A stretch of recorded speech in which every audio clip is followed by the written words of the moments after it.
kalsoonidu waa dareenka ama caqiidada uu qofku ka aamini karo dadka iyo wixii la mid ah.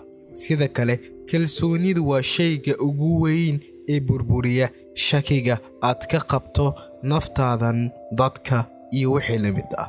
Dadka badankoodu waxay yidhaahdaan sida may kuma kalsooni, ha ku kalsoonaan, laguma kalsoonaan karo iyo wixii la mid ah. Laakiin midda saxda ah waxay tahay in dadku ay isku mid ahayn, sida faraheenu aynan u sinayn. Sida daraaddeeda, hubi qofka aad u hiweynayso kalsoonidaadan.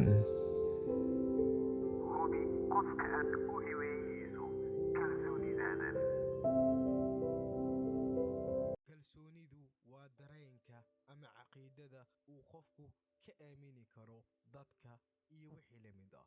Sida kale, kalsoonidu waa shayga ugu weyn ee burburiya shakiga aad ka qabto naftaadan, dadka iyo wixii la mid ah. Dadka badankoodu waxay yidhaahdaan sida may kuma kalsooni, ha ku kalsoonaan.